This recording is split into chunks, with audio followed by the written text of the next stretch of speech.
Programa na ito na suporta sa mga guro. Maraming salamat sa kalihim ng ating DepEd, Secretary Sani Angara. Nandito rin po ang dating Pangulo at ngayon ang 2nd District Representative, Representative Gloria Macapagal Arroyo. Ma'am. San Jose del Monte, Lone District Representative Arturo Robes. And the honorable members of the House of Representatives who are here this morning.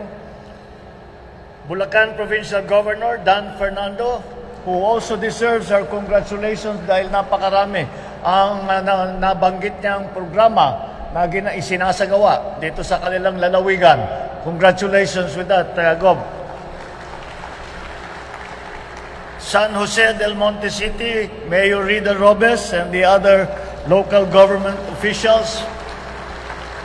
At ang pinakamahalaga at ang pinaka-starring at pinaka-guest of honor dito sa ating samahan ngayong umaga na ito, ang mga bagong promote na teacher at saka school head under the expanded career progression. Alam niyo po, sa mga talumpati na nauna dito, ay marami pong nagpapasalamat sa akin at pinapalakpakan ako. Ay nais kong sabihin sa kanila, maraming salamat sa inyong palakpakan, sa inyong pagsasalamat. Ngunit, ang tunay na dapat natin palakpakan at pasalamatan ay ang ating mga guro dahil sila, para sa akin, ang guro, ang pinaka-hardworking public servant ng atin sa buong pamahalaan. Magandang umaga po sa inyong lahat. Personal ko pong gusto kayong makasama sa inyong panunumpa ngayong araw dahil alam ko po na gaano kahalaga para sa inyo ito. This is the third oath-taking of teachers and school heads under the expanded career progressive system. Nauna dun sa amin sa Ilocos Norte, tapos sa NCR. Ngayon, we are continuing to recognize the journey of the teachers in Bulacan and Pampanga who have shaped the future of our children and in that way are shaping the future of our nation. So today, as you take your oath, you reaffirm the belief that every Filipino child deserves a fair shot at a brighter tomorrow. Bawat lesson plan na ginawa ninyo, bawat karanasan sa silid-aralan na nililikha ninyo, bawat mabuting asal na itinuturo ninyo, doon unti-unting nabubuo ang kumpiyansa at pangarap ng ating mga estudyante. Walang katumbas ang sakripisyo ng ating mga guro. Kumigising madaling araw, bumabiyahe ng malayo, pagdating sa paaralan, buong araw kayong nakatutok sa mga bata. Pag-uwi, magche-check pa kayo ng papel at maghahanda pa para sa susunod na araw. At kapag kailangan ng bayan, nariyan kayo sa presinto tuwing eleksyon, sa komunidad para sa census, sa anumang tungkulin, kailangan gampanan, nandyan ang ating mga guro. Talaga naman, ang serbisyo ninyo sa bayan, hindi lamang ay para sa bayan, hindi lamang sa paaralan.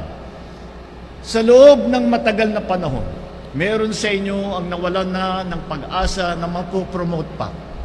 Dahil sa dami ng responsibilidad sa paaralan, sa komunidad, sa pamilya, nawalan na kayo ng oras na makuha ang mga requirement para sa promotion o di kaya ay wala nang aakyatan pa sa inyong organisasyon. Inakala ninyo marahil na magre-retire kayong hindi nakakatikim ng ma-promote. Hindi ako papayag na hindi masuklian ang inyong sakripisyo.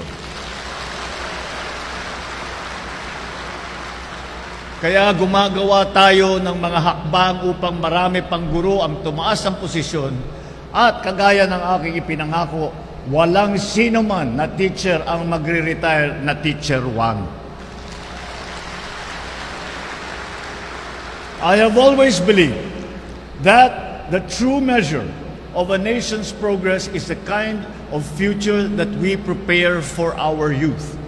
Policies and programs set the direction. But it is through you, our teachers, that these aspirations take root and grow. Kahit ilang laptop, artificial intelligence, o ano pang teknolohiya ang gamitin natin, wala pa ring papalit sa pagmamahal sa malasakit at sa alaga ng ating mga guro sa inyong mga estudyante. You are the ones who teach them the lessons for work and for life, how to care for others, how to be responsible, how to stand with integrity. These are the foundations of a strong society, and they are built day to day in your classrooms. In this age, many of our challenges require discipline, honesty, empathy, values first learned at home and strengthened in your classrooms through your example. Kaya tanyaan ninyo ako na taus-pusong pasalamat. Maraming salamat sa inyong lahat, sa inyong dedikasyon at sa inyong malasakit. That is why our responsibility as a government is to stand beside you, making your profession more sustainable, more dignified, and more rewarding. Kagaya ng aking nasabi sa dati, prioridad natin ang edukasyon hanggang matapos ang administrasyong ito. At bilang patunay, naglaan tayo ng mahigit 1.34 trillion pesos para sa sektor ng edukasyon ngayong taon. Katumbas ito ng higit 4% ng ating buong ekonomiya ay nandyan para sa edukasyon, para suportahan ng guro, para tulungan at alalayan at alagaan ang ating mga kabataan. Alam din natin na sa sobrang dami ng inyong trabaho, minsan nakakalimutan na ninyo kumain o kaya naman lagi kayong puyat. Kadalasan, nawawalan na kayo ng panahon para tingnan ng lagay ng inyong kalusugan. Kaya inilunsad natin ang Yaman ng Kalusugan Program o yung Yakap Caravan. At sa programang ito, ang serbisyong medikal ay ang lalapit na sa inyo. May libreng, kasama po dyan ang libreng laboratory test, na mga urinalysis, blood work, konsultasyon, gamot, at pagsusuri ng inyong vital signs. Tiniyak din namin na naipamahagi ang Service Recognition Incentive para sa nakaraang taon. Nagdagdag din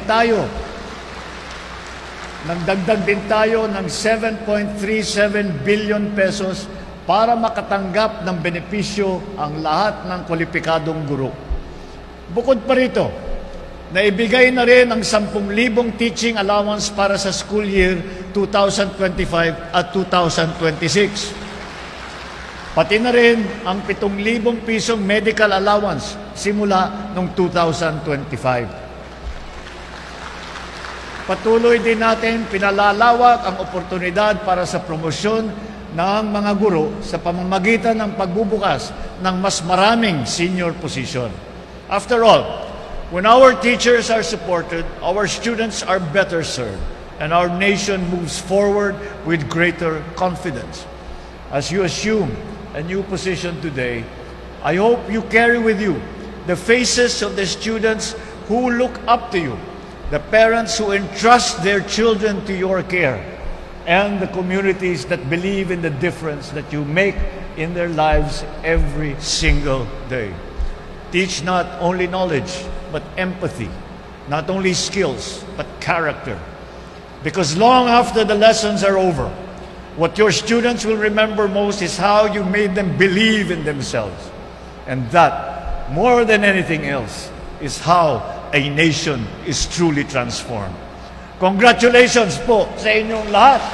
Maraming salamat at mabuhay ang ating mga guro. Mabuhay ang bagong Pilipinas.